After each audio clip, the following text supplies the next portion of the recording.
Eu sou o Matheus Raio e no vídeo de hoje a história do sexto homem mais rico do Brasil. Em mais uma edição aqui do quadro Histórias de Sucesso. Bem, eu acredito que estudar a história, a trajetória de pessoas que atingiram o sucesso financeiro seja tão importante quanto estudar a história de pessoas que não chegaram lá. E o André Esteves é um exemplo de pessoa resiliente que saiu de estagiário e se tornou sócio do banco em que ele trabalhava em apenas 5 anos. Então, se você gosta desse tipo de história de superação, fortalece a firme e se inscreve aqui no canal Juros Compostos pra gente atingir juntos aqui a meta de 10 mil inscritos. Faltam só 1965. Vai lá e faz sua parte. E não deixe de deixar aquele like se esse conteúdo aqui te interessa também.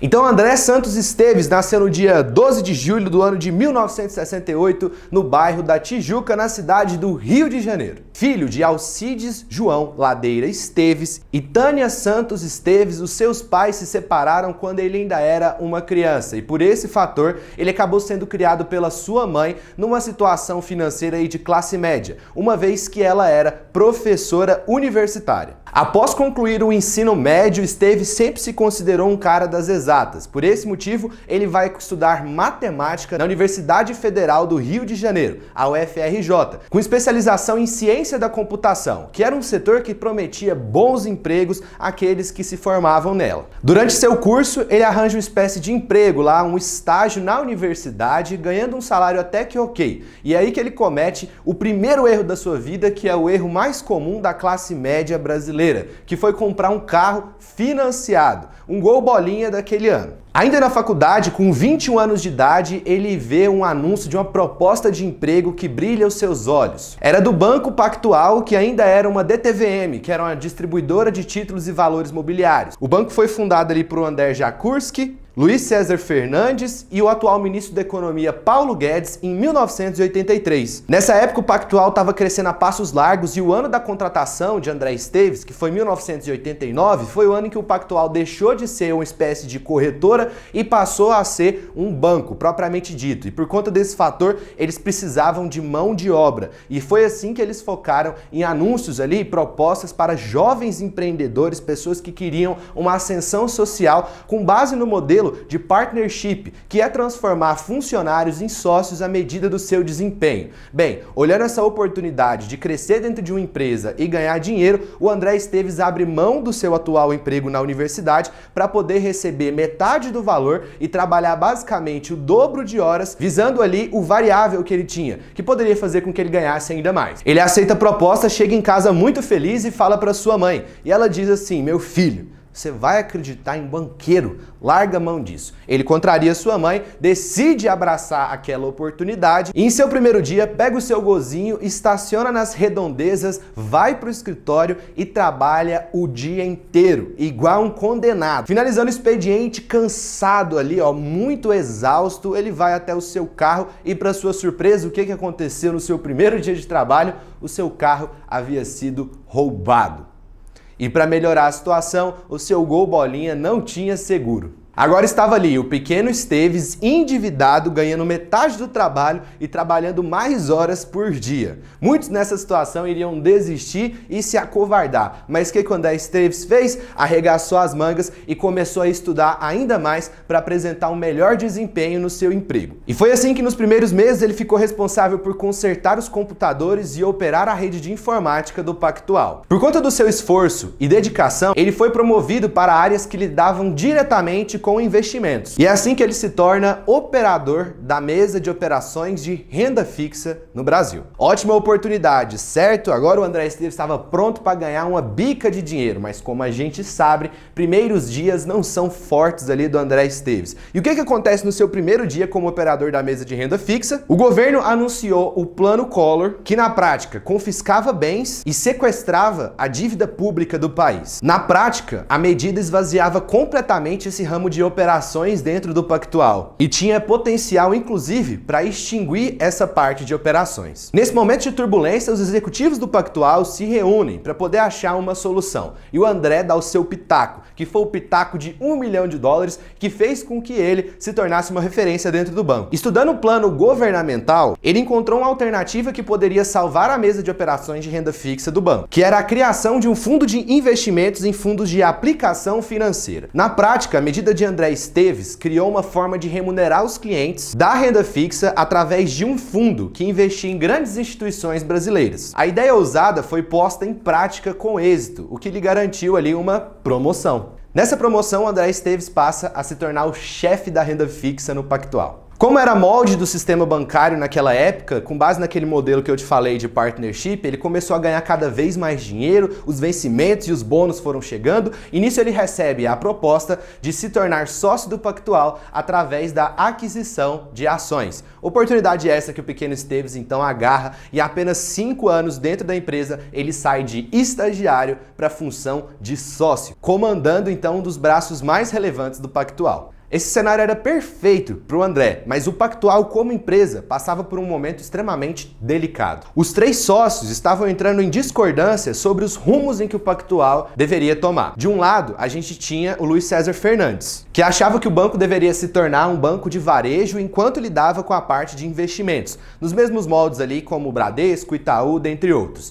Já os outros 2 sócios, o Paulo Guedes e o Jakurski, acreditavam que o Pactual deveria se manter na parte só de investimentos. Essa discussão e essa discordância faz com que o Guedes e o Jakurski pule fora da operação e o Esteves teve que pagar a participação deles. Descapitalizado agora, sem dinheiro na pessoa física e na jurídica, o Fernandes começou a tomar uma série de medidas equivocadas. Em apenas 3 anos, de 1998 foi quando o Guedes e o Jakurski saíram, até 2001, o banco estava prestes à falência. E o Fernandes não aparentava ter um plano efetivo para poder mudar a empresa de rumo e fazer ela se tornar lucrativa novamente. É nesse período de derrocada que o André Esteves vê uma oportunidade perfeita. Ele se junta a outros pupilos dentro do banco, pessoas que subiram de cargo e se tornaram sócias minoritárias, assim como ele, que foi o Eduardo Plazo, Gilberto Sayão e o Marcelo Serfati, e propõe uma maneira de fazer o Pactual sair do buraco. Os 4 se juntaram para socorrer o banco através de um empréstimo que, na prática, salvaria o Luiz César Fernandes,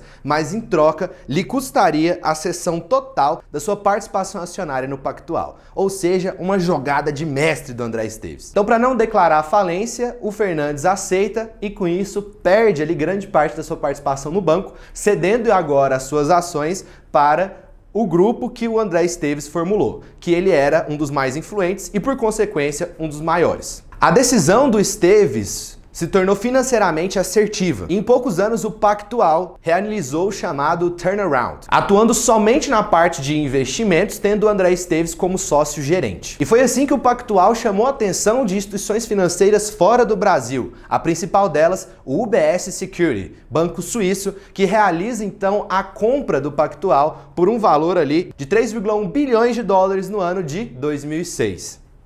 A aquisição na prática não jogava de lado os antigos sócios, e nesse sentido eles passaram a se tornar apenas acionistas, e o banco agora se chamava UBS Pactual.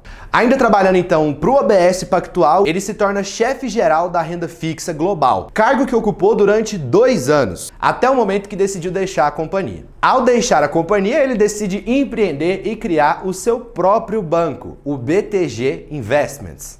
Nome que vem da expressão, segundo eles, tá? Porque tem uma certa divergência com relação ao significado do BTG, que era Better Than Sex, que é o Goldman Sachs, um trocadilho, ou a versão oficial, que segundo eles significa Back to the Back, que em português seria de volta ao jogo. O banco surge da união do Esteves e outros 9 sócios minoritários. E de forma surpreendente, a instituição saiu praticamente ilesa da crise de 2008. A crise do subprime desestabilizou o sistema financeiro do mundo todo. Os bancos, na maioria, estavam prestes à falência. O Lehman Brothers, por exemplo, lá nos Estados Unidos, acabou saindo do jogo. E o BTG Investments conseguiu manter ali a sua representatividade no mercado. Outro banco que se saiu mal da crise foi o UBS Securities, que levou naquele ano um prejuízo de 50 bilhões de dólares. Os suíços estavam querendo organizar Os suíços queriam organizar a casa e com isso se desfizeram de alguns ativos. E um desses ativos que eles queriam vender era sim o UBS Pactual. Observando então essa oportunidade de aquisição, o BTG Investments faz uma proposta. E em 2008 ele compra o UBS Pactual pelo valor de 2,6 bilhões de dólares, criando o BTG Pactual. A visão agressiva e arrojada do André Esteves na gestão, comandando o negócio, fez com que o BTG Pactual começasse a crescer ainda mais rápido, focando principalmente em operações de alto risco. Uma dessas operações, inclusive, foi a compra do falido Banco Pan-Americano, o banco do Silvio Santos, que veio a decretar ali uma semifalência por conta de problemas de gestão, onde executivos estavam fraudando a carteira de crédito. Aqui tem um vídeo que te explica um pouco melhor sobre esse cenário. O BTG, então, junto com a Caixa, faz a aquisição do Banco Pan-Americano, que passa a se tornar o Banco Pan. Com o caso do Banco Pan dando certo, o Esteves conseguiu um certo renome no mercado. E deste modo, ele foi chamado, inclusive, para poder salvar a massa falida ali do Grupo X, do Eike Batista. Agora o BTG Pactual começa a investir em diversos negócios e expandir sua carteira de crédito, inclusive no mercado financeiro. E daqui para frente o BTG traça um caminho de se especializar em operações de alta complexidade. Atualmente o BTG Pactual é considerado como o maior banco de investimentos da América Latina. E a gente consegue ver esse cenário na recente disputa entre o BTG e a XP Investimentos pelo escritório de agentes autônomos. A gente sabe que o André Esteves não é um cara que joga para perder. Bem, apesar do sucesso meteórico do André Esteves, a gente não pode falar da sua vida sem citar os problemas políticos e as polêmicas em que ele se envolveu. Em 2015, ele foi preso temporariamente em um desfecho da Operação Lava Jato, por ter uma suposta relação com o então senador Delcídio do Amaral, a fim de obstruir algumas investigações da Polícia Federal. Posteriormente, em 2017, o Ministério Público Federal pediu a absolvição de Esteves por falta de provas. Ele chegou a ficar encarcerado alguns dias, mas ele se provou inocente por falta de provas, isso nunca chegou a prejudicar ele. Apesar disso, em outras investigações, o nome de André Esteves também foi citado. Mas agora falando de outro segmento da sua vida, além de banqueiro e polêmico, ele também é filântropo, atuando fortemente em projetos educacionais e ambientais. Fora das polêmicas e da filantropia, o André Esteves se mostra um executivo de alto padrão. E atualmente a sua fortuna é avaliada em 4,5 bilhões de dólares, segundo o levantamento da revista Forbes 2021. Isso faz com que ele seja a sexta pessoa mais rica do Brasil. Bem, essa foi a história de André Esteves, ela é realmente inspiradora, ver a forma com que ele se dedica às coisas e galga novos cargos, saindo de estagiário a sócio em 5 anos, é surpreendente. Eu espero que esse conteúdo te ajude a colocar em prática os conhecimentos do André Esteves na sua vida, que melhore a forma com que você lida aí na sua empresa e também a forma com que você encara os desafios da sua vida. Ele teve seu carro roubado, o banco que ele estava quase faliu e ele viu nesses problemas uma oportunidade de crescer. E eu espero do fundo do meu coração que você também enxergue essas oportunidades. Então o vídeo de hoje, meu querido, vai ficando por aqui.